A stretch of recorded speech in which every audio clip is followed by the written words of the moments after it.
Hi there, a very good morning, good afternoon to all of you, depending on wherever you're watching me. This Simply Stocks, and I'm here with another video. And this time, this video is a Friday video. So, in continuation to our investment Gurukul, today is the second video of that, and the first video came up last Friday describing about the initial phases of how to get into the market.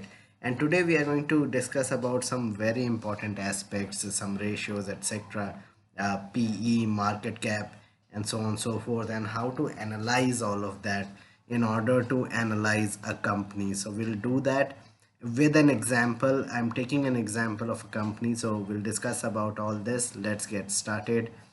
So first of all, a disclaimer that I'm not a member of the NHC and BSC, and this is not a video to means recommend you any stocks or anything. Purely this video is on the basis of my experience into the market over the last 10-15 years being a retail investor, and I want to impart my knowledge of how I analyze stocks, companies, etc. To you all through these videos. So whatever decisions with respect to investments you take, kindly do consult your financial advisor before doing that. Now, before I talk about the companies, before I talk about the different ratios and the aspects of investment or finding out companies, a small request: kindly support me on Patreon or on YouTube or on WhatsApp. And once you do that, it will help me grow the channel. It will help you ask me questions, seek out answers on financial matters. Also, you can have access to my portfolio and watch list. The link will be in the description. So in order to discuss about all of this, let me take out a presentation. I made a 8-9 slide presentation in here on all aspects. And so this is all about investing, the financial mumbo jumbo session B that I'm starting with. And for this, I'm taking an example of Dixon Technology.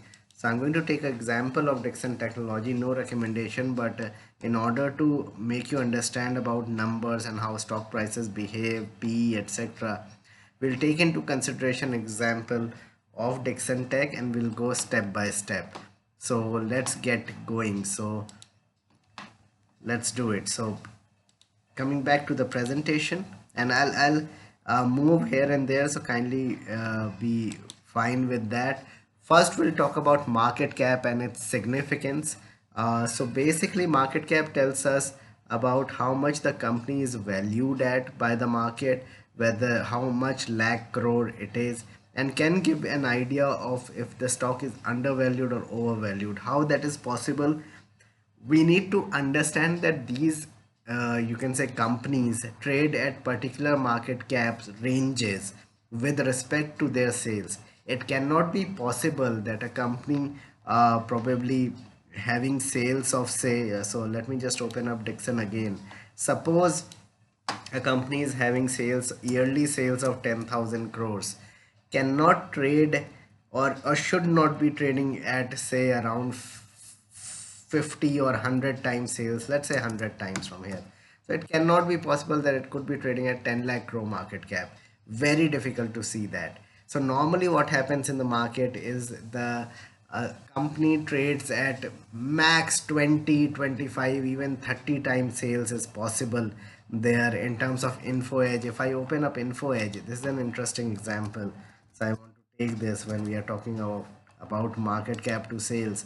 So it's trading at 90, look at this, 97,000 crore market cap. It's trading at 35 times price to sales. In prominent companies, out of the most prominent companies of around more than 50,000 crore market cap, this is one of the companies that is trading at a slightly stretched price to sales basis. What is price to sales? Is that what is the market cap of the company with respect to sales? So when we say that the company is trading at 35 times, it means that the sales of the company would be somewhere around 2,800 crores or so. Let me see how the sales have been in FY24. So in FY24 it was around 2,500, expected around 2,800. So that is exactly what is happening. On the basis of 2,800 crores of sales, it's trading at 35 times. So this is a stretched kind of a scenario. every industry has a set line or set you can say benchmark in terms of how much market cap to sales those companies may trade. The consumer companies, easy to understand businesses which have low you can say uh, businesses which have low debt, businesses which are most understood with respect to cash dispersion, and there is cash that is moving around in the business. There the market cap to sales is higher. Like consumer companies, for that market cap to sales could range between 7 8 times to even 15 times, 20 times. And in some cases, as we saw in Info Edge, which is Naukri, we have 35 times. In Dixon it is around 2 3 times, and I'll discuss why it is around 2 times, one and a half, 2 times. That's how the industry is. So different industry have different benchmarks and altogether. So electronic manufacturing normally trade between less than 1 times to around 3 to 4 times maximum, and that's where Dixon is one of the leaders, and it used to trade at half time sales. When I first looked at it or first invested into the company in 2017-18, it used to trade at zero point 0.5 0.7 times sales, and that is what attracted me to this company. But normally you can easily find out market cap to sales through the screener website. If you click on market cap to sales here, clicking on more and then clicking on market cap to sales, here you can find out the average. So a 10-year average for Dixon is around 2.1 times, and currently it is trading at 3 times. So not extremely stretched, but it is slightly on the higher end. But if I take a 5-year average, which is more you can say in line of how people invest, so I normally do it for 5 years down the line, and here we are seeing that average market cap to sales for Dixon median is 2.7 times. So that's how you'll gauge whether the stock is overpriced on market cap to sales basis on its market cap, or it is not. Plus you need to understand and you need to gauge as to how FY26 may pan out. So FY25 we are expecting, in case of Dixon for example, around 38,000 crores of sales, and that is a growth. If I look at on a yearly numbers, from 17,700 crores to around 38,000, that's a huge growth. But if I expect that this growth is going to be 60% next year, so it would be around 60,000 crores or so, and next year. So on the basis of next year's sales number, the stock should not be trading at more than the average. So at 61,000 crores, at 2.5 times or so, we are looking at 150,000 crore market cap. In a year's time, there is a possibility that the stock may go up 50%, and that is why the stock is not falling a lot after collapsing to around 12,000, 12 and a half thousand. If you look at the price here over the last 1 year, after that the stock has gone up. So that's how you'll find out that over a 1 year period whether the stock is expensive or stock is not expensive. So that's market cap to sales for you. Coming back to the presentation, so market cap to sales is a strong benchmark of understanding valuations of a company. As I explained, small cap companies are under 20,000 crore market cap. It's as simple as that. Mid caps are between 21 to 50,000, and any company larger than 50,000 crore can be considered as a large cap. Although currently there are many companies that have swollen to around 70 80,000 crore market cap from virtually being 7 8,000 crore. So what you need to do is increase this thing to around 1 lakh crore. So any company that is more than 1 lakh crore market cap is for me a large cap company. So secret is to assess whether business brand deserves a greater market cap or not. For example, if I give you another example, and that would be Zomato. In case of Zomato, if you look at the market cap, there the market cap is around 2 lakh crore, more than that, 2 lakh 35,000 crore market cap.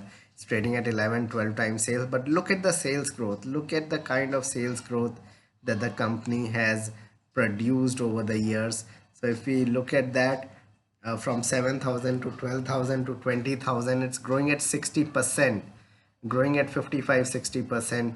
And so we expect that 1 year forward sales would be around 32,000 crore. On that basis, trading at under 7 times or just about 7 times 1 year forward sales. As I explained, for consumer companies, and Zomato is a pure consumer company. Here, we need to understand that these companies do trade at between 6 7 times to even 15 times sales, and that is exactly what Zomato has done. So if I look at market cap to sales in case of Zomato, then the highest it has gone to is around 18 times in the recent years, although at its inception it was trading at 60 times, which was humongous. And that is why at that point of time the valuations were extremely stretched and the stock collapsed. That was one of the reasons as well in terms of valuation. So around 17 18 times, if I give some premium for the kind of business that Zomato has, from around 12 13 times, you can stretch it to around 17 18 times that the stock could trade at. So this is exactly what we, as seasoned investors, seasoned traders, look at as to how the company is behaving on market cap to sales. If you look at on a 5 year basis, the average is around 12.4 times. Currently it is at 11 and a half times. And during the fall, so during the recent fall in April, the market cap to sales had fallen to around 11 times at that point of time on that base. So that's why the stock did not fall a lot from those levels, even with you can say bad numbers. That's exactly what happened. So that's about market cap to sales. Let's come to the next factor, which is sales and profits growth. So growth should be at least a par with the industry. Let me just give you an idea of what these points are, and then we'll get to the examples of ours.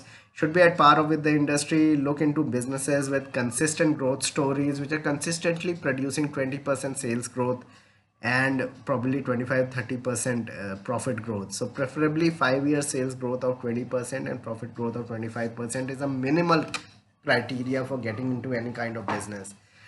Very few companies would be there, and that is what we want exactly, because there are 5,000 companies listed. So we would require say around 10 or 15 or even maximum 50 companies to analyze from where those companies would be generating these kind of growth figures. But the beauty lies in projecting numbers correctly. So there could be a year where the growth has gone down, but there could be external factors due to which the growth might have gone down. You need to analyze and project numbers in the future in order to understand whether the growth on the top line is more than 20% and on the bottom line could be more than 30%.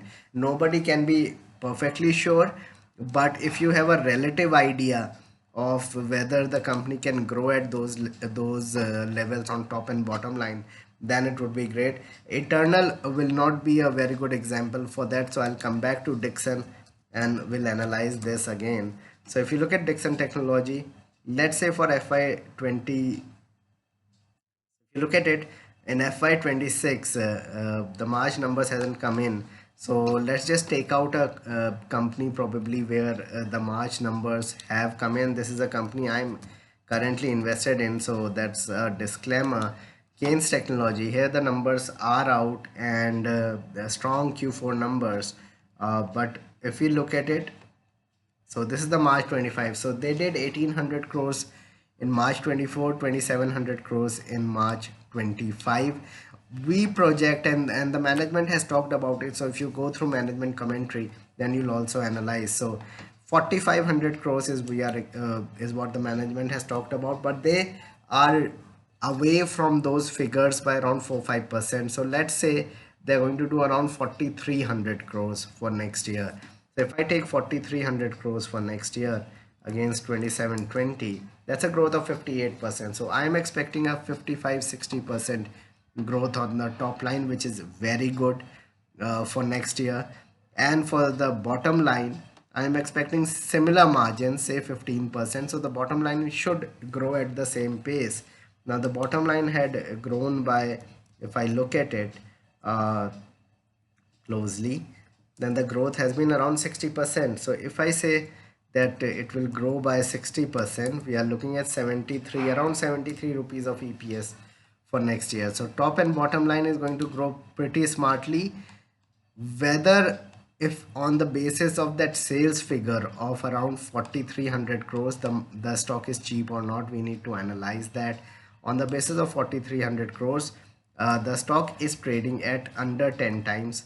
So it is, if you look at, then you need to analyze as to how 9.5 times, as to what is the average of the price to sales, and then you'll analyze as to how the, when we are talking about that sales figure thing in the last slide, so it's around 11.5, it's around 9.5 that we are coming to. So there could be a potential of that gap of around 20% upside over the next 1 year from current price even. That's how you gauge it. But yes, this fills the criteria that it will grow more than 50, more than 20% on the top line, more than 25-30% on the bottom line. But then comes the next part. So let me just give you back to the presentation. Then comes the next part, that okay, but it is trading at 130, 140 p. So we'll discuss about the PE in a bit, but preferably the stocks should be growing, or companies should be growing at 20-25% on the top line, 30% preferably on the bottom line. Now coming to the PE. So in case of Keynes, it was trading at around 130, 135 times. In case of Dixon, it is trading at 150, 160 times. Basically, it is a price to earning is a perception of the market as to how valuable the company is and what kind of value you want to give to the company. Basically, if a company is having a growth or earning 1 rupee, how much more premium you're going to give to that company. So if I'm ready to give zero premium, then the stock should be trading at a PE of 1, a company which is producing EPS of 1 rupee for the year. But if I'm ready to give a premium of 50 points or 50 rupees on it, then a company that is producing 1 rupee of EPS should be trading at 50 PE. That is the PE. So in good quality companies, PE is normally double of what the profit growth is. So in case of, if you look at Keynes, now this becomes a very interesting example. Keynes is growing at, on the bottom line, at around 60%. So the PE normally should be in the range of 120, 130 or so. Let me see what is the average PE for the company over the last 5 years.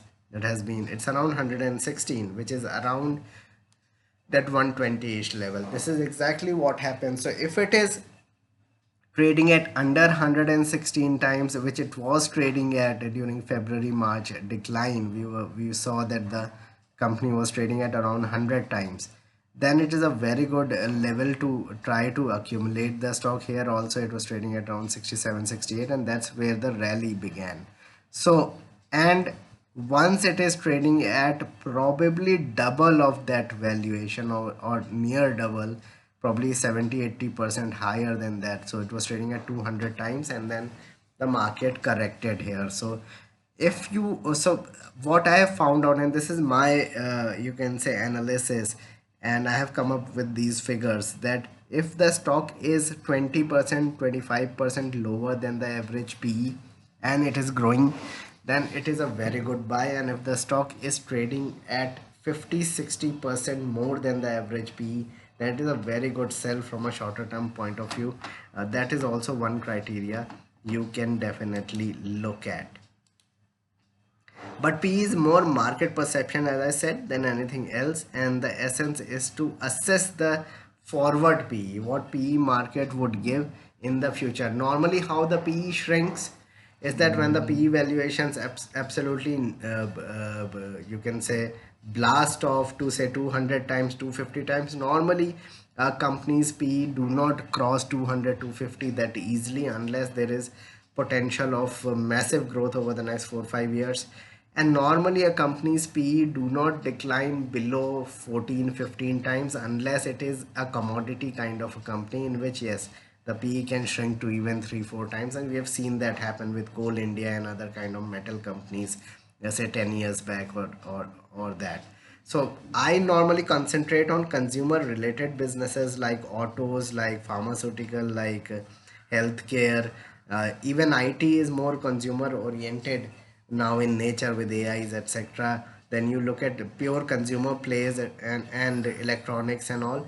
Here the PE ranges between 20 times to around 100 times, depending on each industry wise PE. If you require me to make videos on industry wise PE, please like this video first of all, and then do write in the comment box that you want industry wise PE ratio as well, because every industry has a different range of PE that these stocks trade at. In case of electronic manufacturing, because the growth is so humongous over the next 5 years that is expected, these companies like Dixon, etc., and even Keynes and so on and so forth trade at more than 100 times. Whereas companies in the IT domain we have seen is now trading at between 15 to 20 times. That has been the norm. Now, checking the profitability is extremely important. So, operating profit margins, in terms of operating profit, which is operating profit divided by sales into 100, is operating profit margin. Coming back to the example again, if you look at Dixon, I'm going to come back to Dixon again. So if you look at Dixon, or let's just continue with Keynes also, it won't be a issue. Here, if you see, the margins for the year has been around 17%, which has grown. So the operating profit margins should at least remain stable. If not growing, preferably they should grow year on year and keep on growing. So if you look at its numbers on a quarterly basis, 17% was the margin here versus 15%. So the margins expanded, which is good. Profitability, operating profit margins also gone up, and operating profit has gone up sharply from 95 crores to 168 crores. Basically, this is how much money is the business making, how much money after producing a sale versus normal expenses is what the company is doing. And then later on you have other income, liabilities, interest, depreciation, etc., other kinds of, you can say, financial liabilities that really come in, which is not direct, you can say, cost when you sell a product. And then eventually you have profit before tax. But this is the biggest figure, this is the most important figure apart from sales that we need to look at. We need to look at sales. The growth should be more than 20%, as I explained, at least. And we need to note this figure, which should be more than 30%, not 25 but more than 30% year on year. So in March 24 they did 95 crores. This year they have done 168 crores, which is a massive growth. Around 73 crores, which is around, you can say, 75-80% growth year on year. Now when you are analyzing company, let me see if I have that slide as well, that how to value or how to do the valuation check. If that I'll make it clear here. So what you require to do is, what did I say, that the PE of the company is normally double of the profit growth. Here the profit growth is around 70%. The PE should be 140. If it is 50% more than 140, it's a sell. If it is 20-30% less than, if it is 60-70% more than 140, it's a sell in my opinion. If it is 20% less than 140, or more than that, 20-30-40% less than 140, and it's growing, it's a big buy. Here the it is perfectly priced around 140, and that is why the stock hasn't moved up that much, because it's right there even with such strong numbers, just 2-3% up and down. That is what is happening, although it opened higher. So it is again trading at a PE which is double of its profit growth, which is acceptable, which I believe that the stock, the downside is not that big from here, but it might not go up. But if the market collapses, the stock could go down 15-20%, and that's where the opportunity may come in. So that's how you analyze numbers altogether.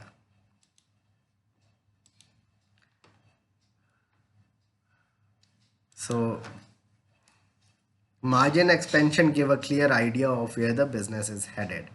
Debt and pledges, that needs to be analyzed. Basically, although there's a lot here, and you can go through this slide altogether, but we need to look at that the company should not be having huge debt, and preferably it should be debt free. Where can we find that out?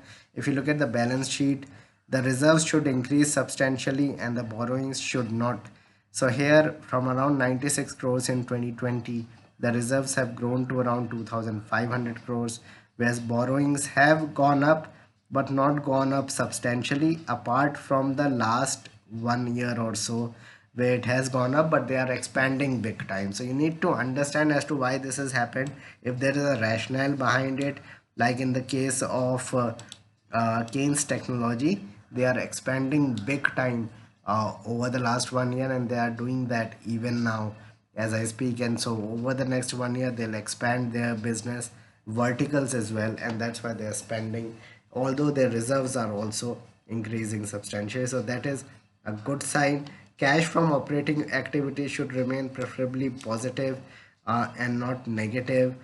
Uh, in terms of cash conversion cycle, it should reduce, and that is what has happened. From around 160 days, just come down to 123. We don't have the figure for this year. And then eventually we'll come to the shareholding pattern. So let me just come back to this. So debt should be minimal. So high debt companies kept becoming expensive in 2007-8, and then the collapse happened, and that is why debt and pledging is always important and cash is always king. So cash generating businesses will always make you good amount of money compared to debt ridden businesses. Like, and that's why I don't personally speaking, I don't look at infrastructure, real estate kind of companies with a lot of gusto from a long term point of view, because that is a huge issue. If interest rates go up, then that becomes a huge task. Pledges, this is a very important thing. If the company is pledging their shares, company pledge their shares in order to take money for business from lenders, and this is exactly what happened in the case of Gensol Engineering, and we talked about Gensol also in a number of videos as well.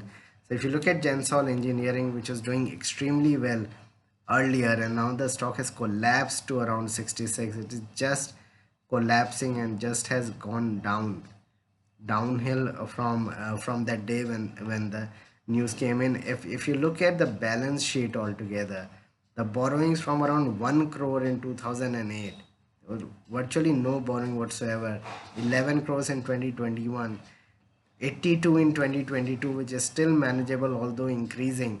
Look at this, what has happened.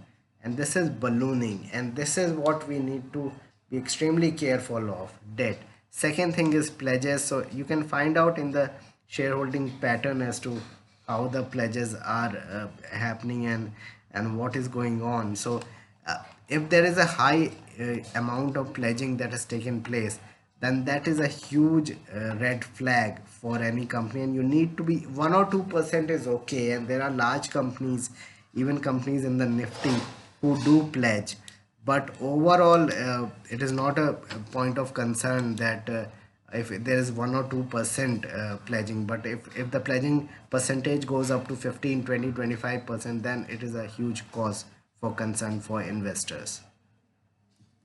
And finally, shareholding pattern, as I explained, this is also an extremely important aspect. Higher promoter holding is a greater large investor confidence that is there. Greater FII and DII investment leads to stability of stock price over a long period of time.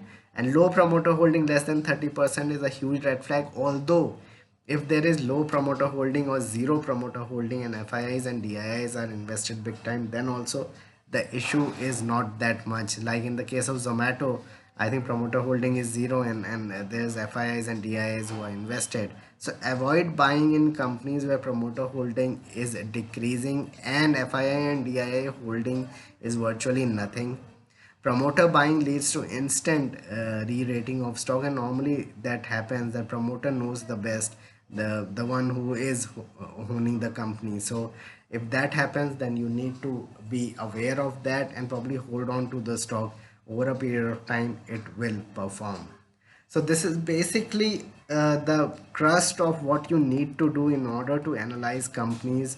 You need to look at the market cap. You need to analyze market cap with respect to the price, as I explained.